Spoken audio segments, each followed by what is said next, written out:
Hello, happy Tuesday, my friends. It is a fabulously hot day here in Las Vegas as we've actually cooled down a little bit from our excessive heat warning. But today we're talking about the trends and challenges that are hitting the publishing industry right now. And really, ultimately, why I think the current economic challenges are going to create a tremendous opportunity for authors and people who want to invest in themselves and create uh, really position themselves as the expert, the person who can help people through this challenging time that we are in and facing ahead. So I kind of did a deep dive into a bunch of research and have a bunch of somewhat random facts that I will share. And then I'll wrap it all up for you at the end with 5 recommendations for what I really recommend authors do as they look at the landscape ahead in this year, 2022, but going ahead into 2023, 2024. So welcome. Say hello when you arrive. If you're watching the replay, you know the drill. Say replay. You can still play along. And of course, when you comment the day a video is released, you get entered to win some of our fabulous hashtag no boring book swag. And today I actually have our fabulous mug. And fun fact for you, we're working on redoing the logo, not an overhaul, but just a slight refresh update to go along with some website redesign work that we're doing. So these are all going to become, I think, collector's items in the future because once we redo the logo, we'll be updating all our swag. And then all of you folks who've already won everything, well, you're going to want to win again because you're going to want to get the new version of the swag. So should be should be lots of fun, and it won't happen instantly. We will phase out the old logo and bring in the just slightly refreshed version of the logo. All right, awesome. So Angela's in the house. Hello, thank you for being here, Angela. If you are joining in, do say hello. And I'm just going to dive right in, and I'll come check on your comments in a minute. But one of the things that I always think of, and as I watch the headlines and I see a lot of doom and gloom. Of course, media headlines are almost always doom and gloom because they want you to click. They want to scare you so that you feel like you have to read what they're saying. And so that definitely impacts people as well. But ultimately, we are facing an economic challenge at the moment. If you drive a gas car, then you definitely know what I'm talking about. But I always go back to the words. Somebody told me, I think both in Japanese and in Chinese, the word crisis actually breaks up into danger and opportunity, or I think it is danger and opportunity. And so I always think of that because, yes, there is danger when there's economic challenges, but there's also massive, massive opportunity. And maybe it's because I've been through this quite a few times now, but I don't want to say I love a good I don't love a good challenge, but the reality is that I have seen the massive growth, the massive opportunity, the opportunity for people who aren't known right now to step in, create companies, create brands, and become that voice people need. I've seen it several times now. And so I find it a very exciting time whenever there's turmoil. And I kind of said this at this, in 2020 when everything was changing too. I was like, this is an opportunity. And I'm saying that even louder and even stronger now. And maybe it's because I graduated from my MBA in 2001.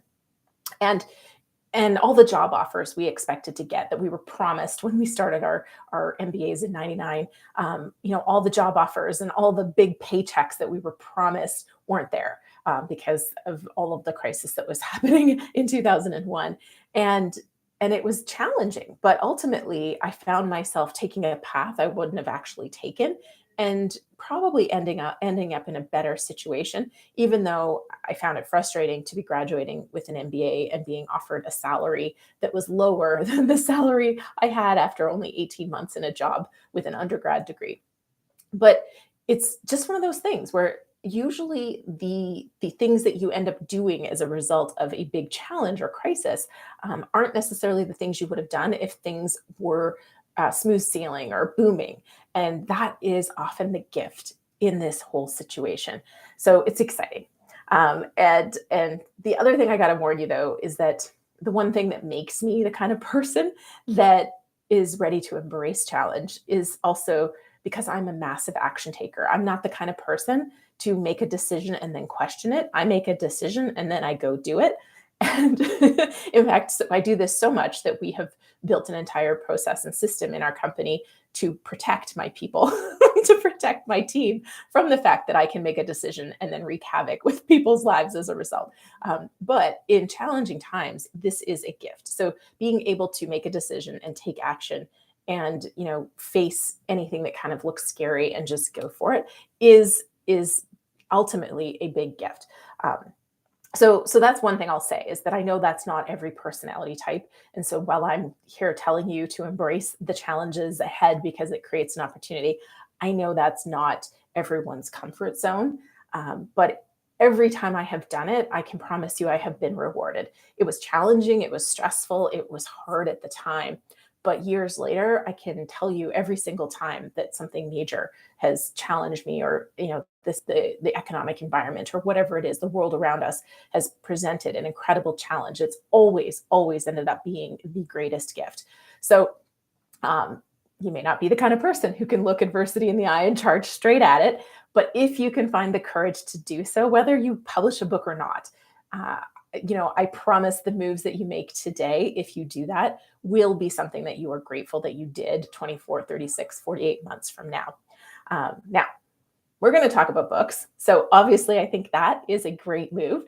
It is a tremendous opportunity, but there's also some challenges in the publishing industry at the moment and as we go into the next 24, 36 months. So I'm going to be focusing on that as we chat today. And I'm going to share some trends that are already emerging and some things to watch out for. And then I'm going to share 5 tips that will help you kind of make the most of the opportunities ahead.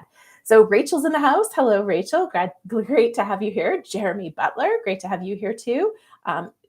Jilene, if I'm saying that right, please correct me if I'm not. Poetry from the Heart, always a pleasure. Jennifer Hawkins Beamer, hello from Texas. I don't know if you've been on a live stream before. Welcome. Bill, always a pleasure to have you here. We Photo Gal and Michael W. Cook, thank you so much for joining in. And as always, we have prizes for participation. So I'm going to kick this off right now with a prize. We are in June. That's the 6th month. So Angela, let's give the 6th commenter a prize today.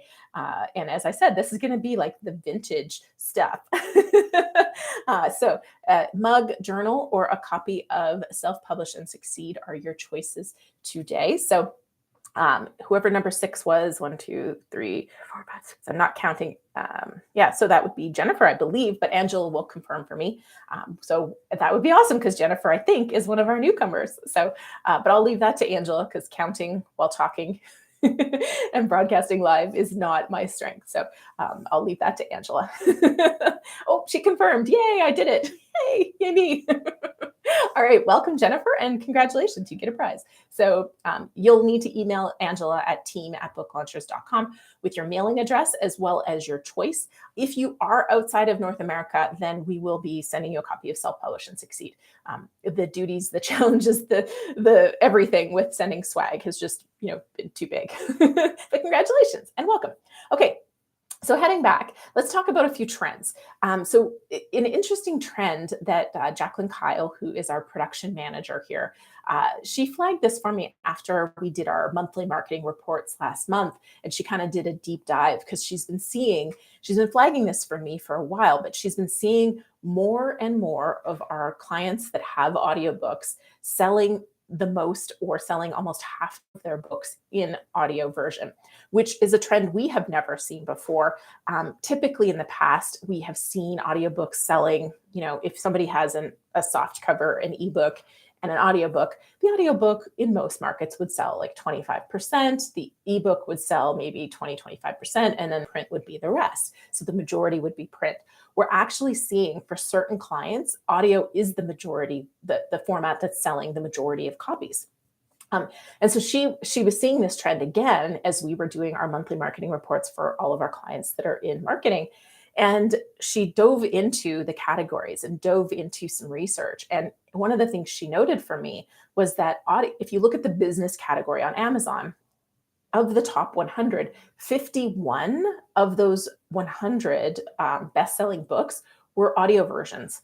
So in the business category, it's a really, really big thing to have an audiobook.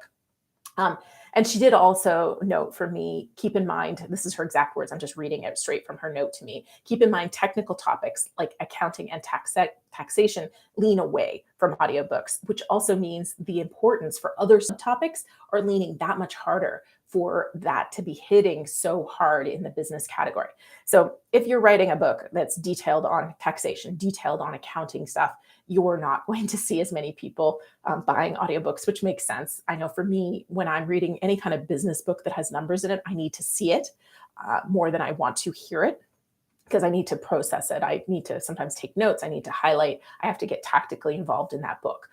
But if I'm listening to a leadership book or a memoir story or even a self-help, audiobook is a great version. And anecdotally, I think I said that right. I've seen this in my entrepreneur groups as well. I've been at a couple of events lately where it's been really interesting. You're standing around, people start talking about a book. And this just happened. I was at a lunch on Tuesday of last week, and there was 5 of us. And one of them mentioned a book, and 3 people immediately pulled out their phone and opened up Audible and were like, what's the name? And they downloaded it right on the spot, like no hesitation. And I saw this before at an event, and it was a very interesting observation. And the same thing happened is anybody that was going to get the audiobook, they immediately pulled out their phone, opened up Audible, and downloaded the book on the spot. That's something you can't do with Amazon, the Amazon app on your phone. If I want to buy an ebook on my phone, I can't do it. The darn thing won't let you make that purchase. So you have to kind of remember to do it or go into the web app and try to do it that way, or not the web app, but go into the browser and do it that way. But yeah, so audiobook trend really, really heavy.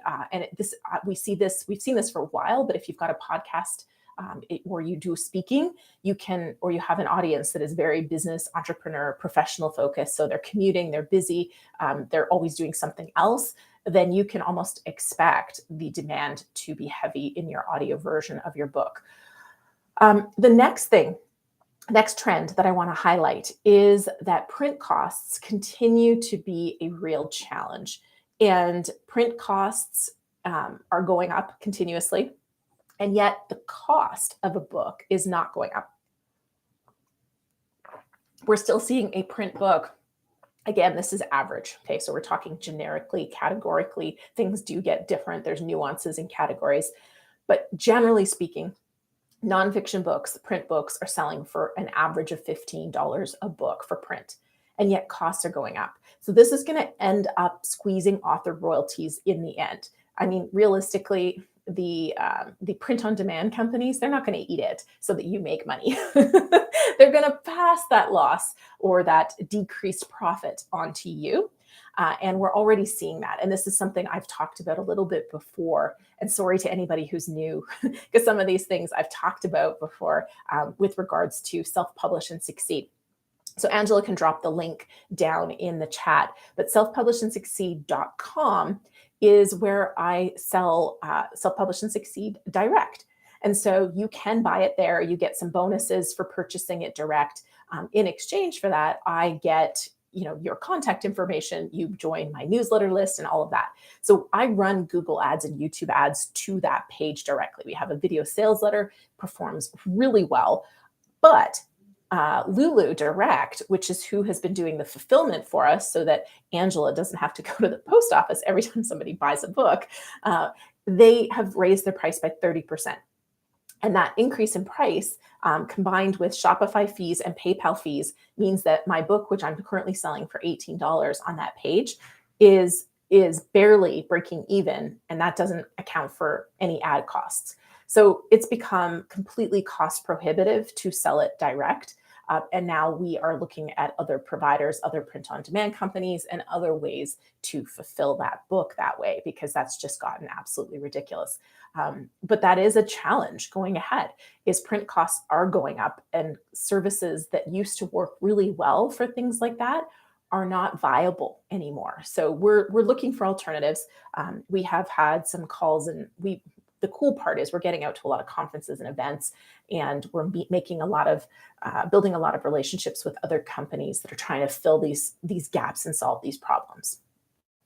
But yeah, so selling direct is still something I'm doing, but we're losing money on that at the moment, which isn't very fun. But we do have the benefit of building that relationship and that person joining our community after they buy the book that way. Versus through Amazon, I never get the contact information, and I am making a few dollars when they buy the book, or Book Launchers is making a few dollars when they buy the book that way. But it's we don't know who bought it. So. Whew. Okay, I'll come back to your comments in a second. I see they're racking up, but I want to touch on a couple more trends, and then I'm going to kind of switch this over to the positive and be like, okay, here's how you can really, really rock the next couple of years. So one of the things I subscribe to, which is invaluable, is called the Hot Sheet from Jane Friedman. And it's a publishing newsletter update that covers traditional self-publishing, all the companies, the service providers, conferences, and all those things. And so twice a month, she reports on kind of all the things going on. And there was an event held by Publishers Weekly in May that she put a great summary in. And these publishers, mostly the big 5 publishing houses, are forecasting a 10% decline in book sales this year. Now, headline, of course, if you're reading the newspaper, is going to be book sales expected to be down 10%. And, they probably would even put a big number beside that with how many millions of books that means less being sold in the coming years versus what's been selling. What I want you to know is that a 10% decline year over year actually just puts book sales back to 2019, 2020, before things, before everything changed in 2020. So really, it just means that people are going back to old patterns, which doesn't mean they're stopping reading. It doesn't mean it's a new trend that books are going out of style and nobody's reading. All it means is that the lift that staying at home, homeschooling, seeking entertainment that doesn't have social, that isn't social, all of those things have just gone back to what they were before. So it's not dire in any stretch. It just means the boom time of the last couple of years is gone and we're back to normal. The final thing, kind of trend piece I want to highlight, is we're still facing supply chain issues. And it's not just self-publishers. Many publishers are reporting that they're spending hours and hours dealing with production and printing issues and production issues where they didn't have to spend hours and hours every week dealing with these things. There's also been some funky things going on, like on Amazon. There's ISBN numbers that start with, I think it was 979, that are being issued that the system can't handle. And so there's some weird things that are causing system glitches that are, taking time to sort out, both for us, but for publishers. It's not just an indie publisher situation, but there are some things that just continue to take more time. So my message on that is the one that I've been saying for a while, especially with print shortages and supply chain challenges, is give yourself more time, especially in that pre-launch period when your book is uploaded and you're trying to get your print proof to make sure everything is okay. And you want to make changes. People always, once you see your print proof, you're going to want to make changes. In many cases, you want to limit the amount of changes you're making before your book is published, because that window of time is becoming more and more precious, where there could be an unexpected issue that pops up. And if you try to make changes or you do too much too close to your launch date, you could end up having to go live with a book that isn't quite right. So give yourself more time in the process so you can solve any issues. And, if nothing comes up, great. You've just got a little bit of extra time in that pre-launch period. But we've seen a lot of really interesting, unexpected issues crop up. And it's not just us. It's a lot of it's system issues, production issues, supply chain issues. So time is your friend. All right. So I see lots of comments. So before I dive into taking advantage of the things ahead, I just want to check in with what is going on over here. Okay. Let's see. So checking out what you guys are talking about. Lifelong learner, adversity shows its strength later. We always wonder how we made it through, but we did. Yes, yes, yes, yes. So much yes. Um, Mike said, "I wasn't aware of the significance of a business book as audio. I'll keep numbers out of mine." Yeah, again, this is just a new thing, and it's something that we've been diving into because we're seeing it with our authors, and then looking at it on Amazon. And I started talking about it a little while ago because Amazon, often when you search a book title, many times you're going to see the audiobook is the first version they're showing you. And I've often guessed that that is because that's the version that's converting best, or that they suspect is the version that's going to convert best to you. I don't know how tailored or customized it is. Conversely, it could also be that Amazon's trying to push audiobooks more, and so they're showing you the audiobook version first. Just knowing that Amazon is an algorithm machine, the one thing I have been saying is that it's not an accident, right? It's not an accident that the first version you're being presented with for a lot of books is that audiobook version. If you don't have that version, you are missing out on that piece. But in some categories, it's probably not a huge difference maker if you don't have that audio version. But we are seeing in the business category in particular the very, very strong importance of having that audiobook, making that investment in that version for your book. Alyssa asks, and answer this question, and normally Angela collects all the questions for me at the end. But this is, since I'm talking about audiobook anyways, I'll answer it. How much should you pay to create an audiobook for Audible? It's an interesting question. So how much should you pay? It depends. If you want to try to do it all yourself, it is possible. But Audible has very particular high standards. And so I do recommend that you, if you can, narrate the book yourself. If you can, do it in a studio. If you can't, you can do it at home. I've done both. I've done it at home and I've done it in a studio. I can tell you the studio was a much more seamless, pleasant, efficient experience than doing it at home. But both worked. But in both cases, I had an audiobook editor. Sorry, not an engineer. In the studio, I had an engineer on site helping me. That's what made it more efficient. But in both cases, I had somebody produce, edit, and master the files for Audible standards. And that, at Book Launchers, we charge $3,500 for that. If you work with other companies, I've seen it as high as $6,000. So it really varies, and you can hire editors. I think a standard rate is like $300 to $400 per finished minute, I think is the number that comes to, or finished hour, I should say, not minute. But off the top of my head, I can't remember. But I do have videos on audiobooks and how much it costs. So you can check that out on YouTube and get the actual numbers right there. It does, again, it varies, but I would highly recommend, unless you are really proficient at editing audio, I would highly recommend working with an editor and even somebody to coach you, give you some voice coaching before you do the narration. But I do recommend most nonfiction authors narrate their own book. Fiction's a different game. You want to have some voice acting and bring some life into your stories. But as the author of a nonfiction book, you can bring your emotion and your enthusiasm to your own story usually. So there you go. All right, so let's dive back in. I see Robette. Hopefully I'm saying that right. Hello, welcome. Good to have you here too. And Kimini, it's not that the ISBN with 979 is bad. There's just a system glitch. And if I have time at the end, I'll actually pull up the summary on the issue with that, and I'll talk about it in a little bit more detail. It's not bad. It's just, there's just like a system glitch thing. And so it's posing some challenges. And so I'll touch on that at the end. So Angela, if you can remind me. Yeah.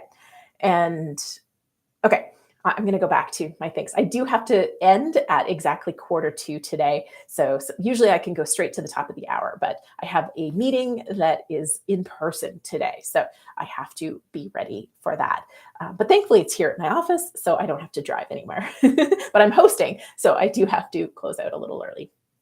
But I will try to get to all these questions. Okay, so what does this mean for authors, and where are the opportunities? Well, ultimately, the big thing I hope you're taking away from this is that whenever there's challenges, it's like a clearing, right? It's like if you imagine the earth is shaking and it's clearing out all the dust and all the dirt and kind of all the extra stuff, and you're going to see what's underneath. That's kind of how I view this, right? Like a lot of us have relatively unknown names, myself included.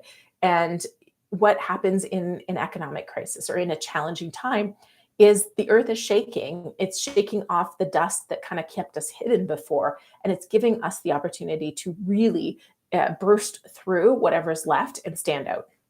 Um, and that's because companies go out of business and things change and markets shift, and that's what creates this opportunity.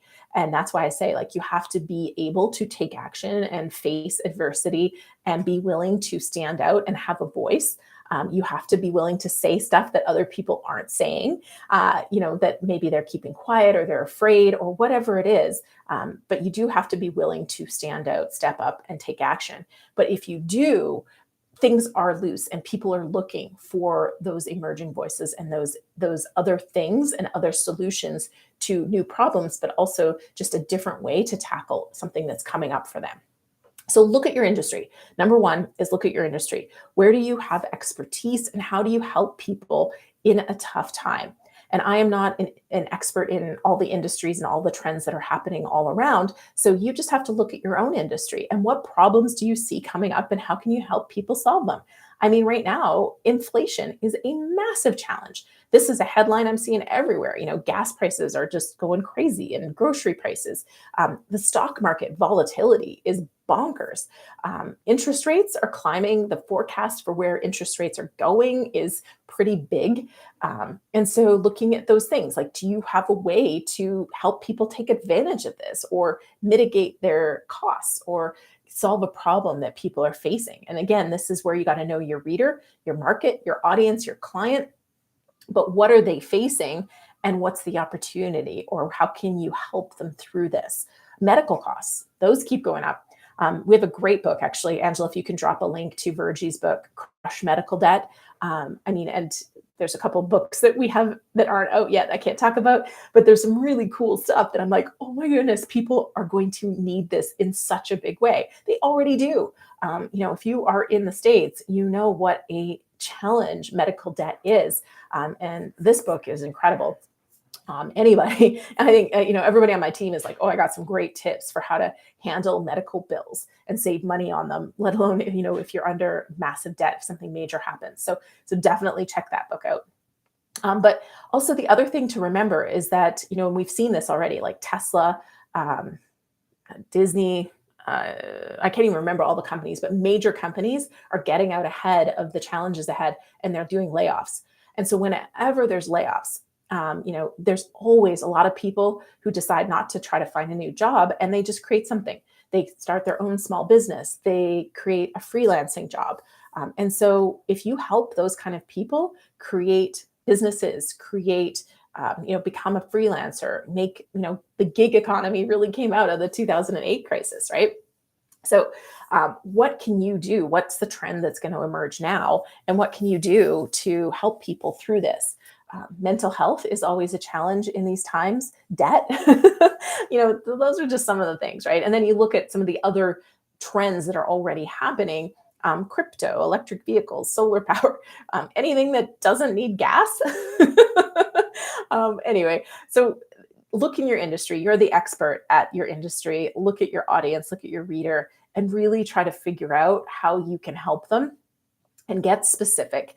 Again, I say this all the time, but I can't emphasize it enough that being specific is so, so important to helping stand out in a market. Because if you're trying to be that general answer to a general problem, it's hard to stand out in that noise. But if you are that specific person solving a very, very, very specific problem for somebody, that is going to be a solution that people want to tell other people about. They're going to want to, get to know you, read your books, get your courses, hear you talk, get your consulting, all those things. I had an example the other day. Somebody, he looks at thumbnails. That's his entire business, is he looks at YouTube thumbnails and does thumbnail consultations and talks about thumbnails. And that's all he does. And I paid him for a thumbnail consult, and it was several $100s. And it was very valuable because that's all he does all day long is look at thumbnails analyze trends and teach people on that. It's a very specific thing, but it's very valuable to be the person who does this one thing, right? All right. Number 2 is book sales are going down. I know you're going, what? I thought we were talking about opportunities, but book sales are going down. So make your book discoverable. It's always been important to be discovered, but it's going to be even more important when there's less books being sold. And there's a really great report if you're into diving into data and information. Angela, you can grab the link that I just posted in the strategy channel today with that Ingram content report. It's huge. It's a really long report, but lots of great data. They analyzed 150,000 books over the course of 3 years on Amazon. But one of the things they emphasize, I think it's like 0.9, and I'm going off memory, sorry, but I think it's 0.9 in their chart, is that metadata is so important. And I had somebody talking to me about working with us the other day, and they're like, I don't understand why like keywords and all this stuff you're talking about, why it's so important. Why do I need to pay you guys to do this stuff? And I said, well, you don't have to pay us, but you do need to get it done because it's so important to discoverability. And they found that, having a great cover image included, that look inside preview, having a great book description that's 175 words long and well formatted, with a great headline that's 350 characters or less, and using HTML, these were all things that were vital to the success of your book page.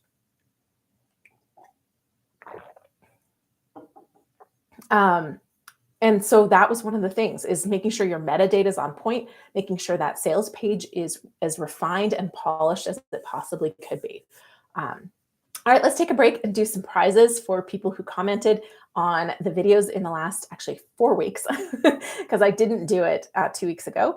And let me just go over to my random name picker where I have everybody in there from the last 4 weeks. And let me hit pick a random name. So of course, if you comment the day a video is released, you get entered to win some of our fabulous #NoBoringBooks swag. And our first winner today is Caitlin Duncan. So I don't know if Caitlin is live today or not, but hopefully she catches the replay and she can email us at team@booklaunchers.com and let us know if you want our Oh So Soft journal, our #NoBoringBooks mug, or a copy of Self-Publish and Succeed. So congratulations, Caitlin. Thank you for your comments, likes, and of course, shares. And our second winner of the day is SD Houston. So same thing. I'll just go ditto. All right, congratulations, SD. Thank you so much. Okay, and let me go back to you guys now. And Michael Cook is saying all the SEO stuff is critical. It is so important. And I see some questions, which I will get to in a moment. And I think that's it. So, okay, so if you've got questions, make sure you put them in there. I have 10 more minutes. So I'm going to give you guys the last couple of tips, and then I will power through whatever questions that you have for me today. Okay, now, tip number 3. Can you guess? Any guesses? Let's make this our next prize. What do you think tip number 3 is going to be? I've already talked about it several times. I'm going to tell you that this is something that you should do. What do you think? Any guesses? I'll give you guys a sec to guess, and that'll be my prize. Let's see if anybody can guess what tip number 3 is. I'll start giving hints in a second. We've talked about it several times. I have said that this format is trending. Now that's going to be a race of who can type faster, because that's going to be a giveaway, right? I'm telling you to create what version of your book? There we go. Rachel, congratulations, you are the winner. Yes, create an audio version of your book. If you can at all afford to do so, I highly recommend you get your book onto Audible. If you are in the business category in particular, but in any nonfiction category now, especially if you have any sort of audience that is audio, like a podcasting audience or speaking audience, I highly, highly recommend to create an audio book. So congratulations, Rachel, and thank you to everyone else who played along. Lots of you got the right answer as I led you along to that answer. Okay. Tip 4 is build a funnel with a community. Funnel just being your platform, but in particular your email audience. But basically build that community and plan to monetize your book outside of just making money from book sales. Again, you're seeing the trend is going to be you're going to make less money per book sold, and we're going to see a decline in overall book sales. That doesn't mean books aren't going to be the thing that you can still use to get speaking engagements, media attention, consulting opportunities, clients, and leads. It still is a magnificent thing to position yourself as an expert and leverage into so many other income streams. And it is really only going to work extremely well for you if you are building a community. Your riches are likely not going to come from those book sales. So you want to use that book to create that community, create that platform, and diversify into other streams of income, whether it be turning the book into a course, into a talk, into a consulting stream, feeding it into clients, into your business, or all of the above. I highly, highly recommend you think through the funnel. The book might be one of the leads into that funnel, as it is at book launchers, but that is not the ultimate goal. The ultimate goal for book launchers isn't book sales. The ultimate goal is I have impact. I help all of you, whether you're working with book launchers or not.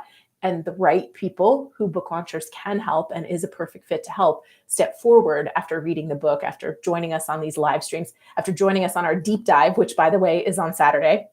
I have to mention that. So Jacqueline, sorry, I keep wanting to call you Jacqueline today. Angela, if you can put the deep dive link in the chat right now, and I'll talk about that in a minute.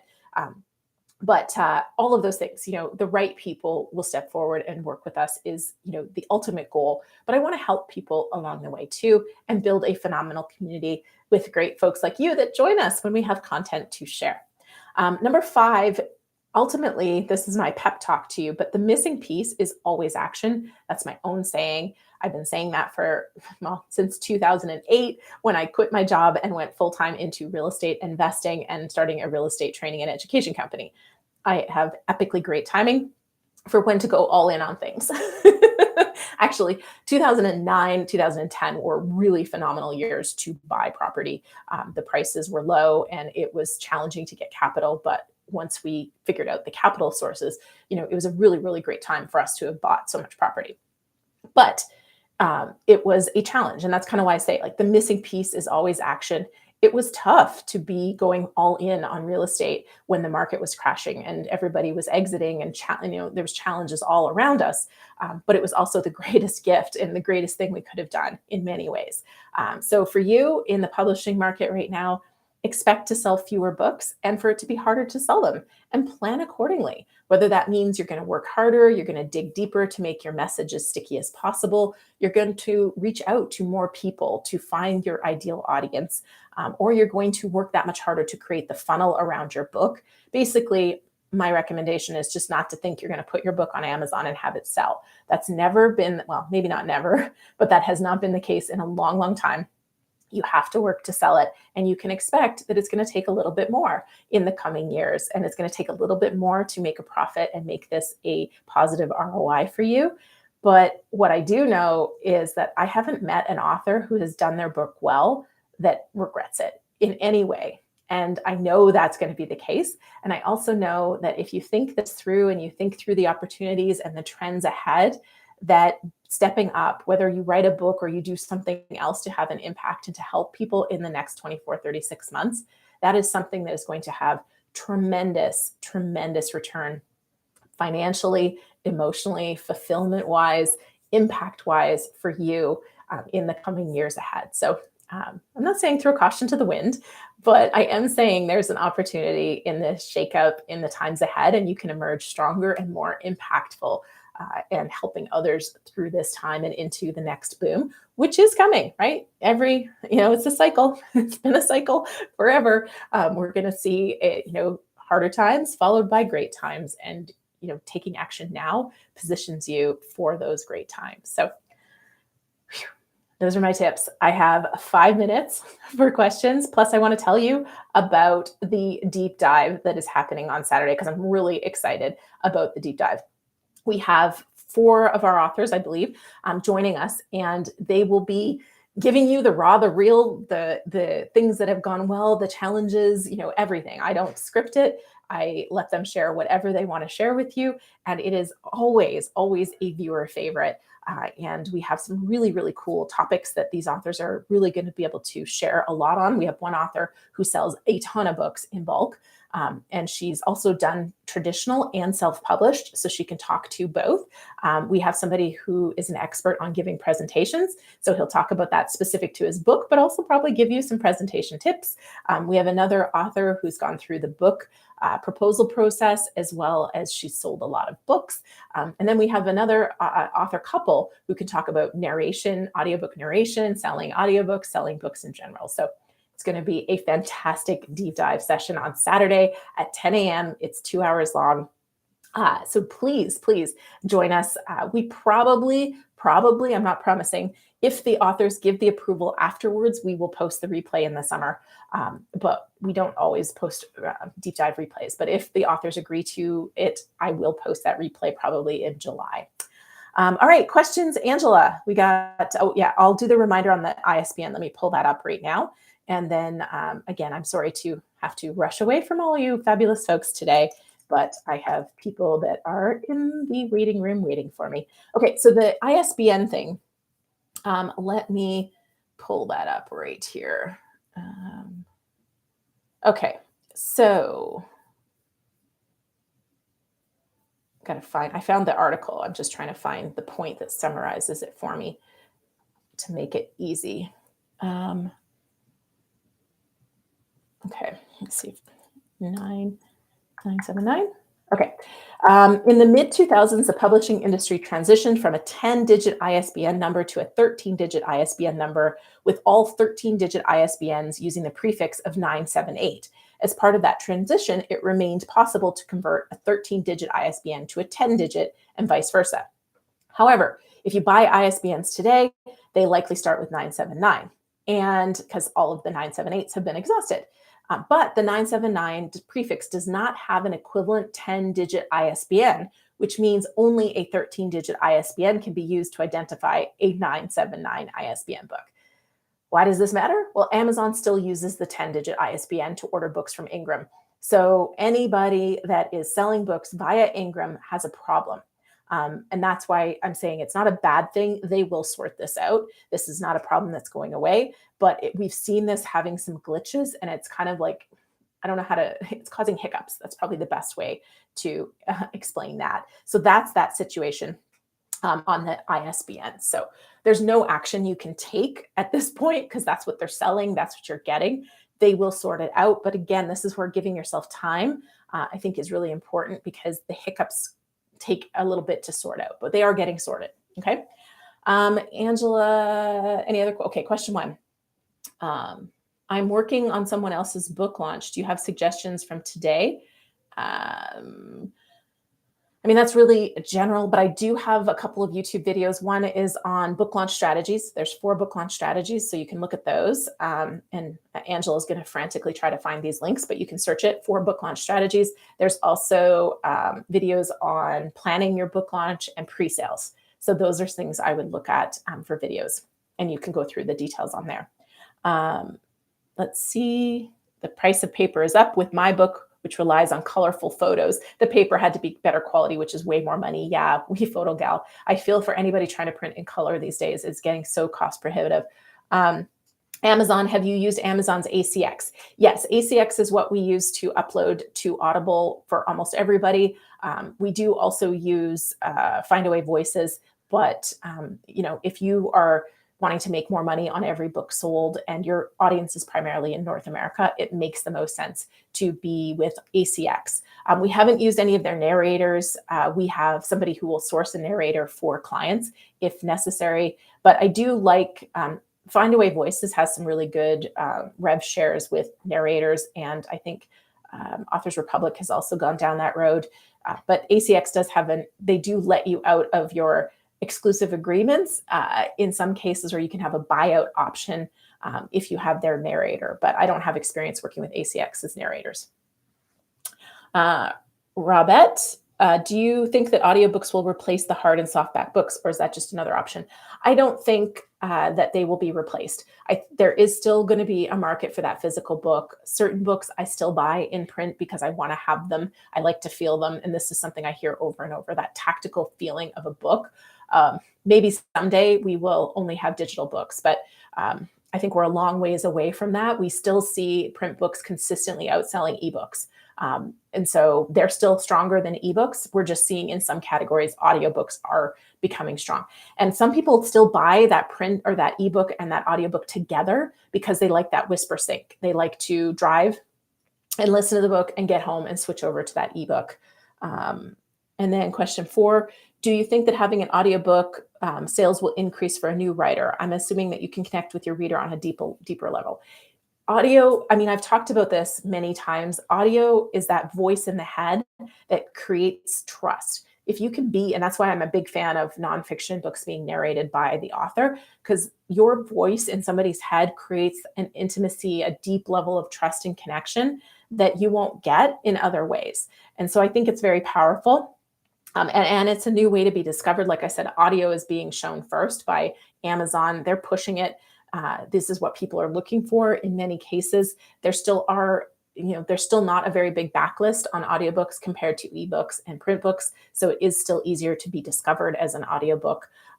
But again, it's an investment and it's hard, even with all the things I've said, it's still hard to get a straight ROI on just an audiobook because you're making maybe $4 a copy on your audiobook. It's going to cost you $3,500, $4,000. You have to sell 1,000 audiobooks for that to be a direct ROI. Again, why I emphasize focusing on a bigger picture with your book and having it be an important tool that you're using to create a lot of income, a diversified income in other ways. And your audiobook is just another tool you're using to be discovered. I don't know if I have time for the rest of these questions. I'm sorry. Yellow, orange. Yeah, I don't know what that is. Yellow, orange, angered. Or, yellow, orange, red. That's what that says. I was told that my lack of a social platform was a problem for traditional publishers. Yes, absolutely. Publishers want platform. That's how you get a book deal in like 95% of the cases. They see a direct channel to sell books. Can your service compensate for that lack? We're still going to recommend you build a platform, but we are set up to help you build that platform. We will pitch you to podcasts, live appearances, speaking engagements, media.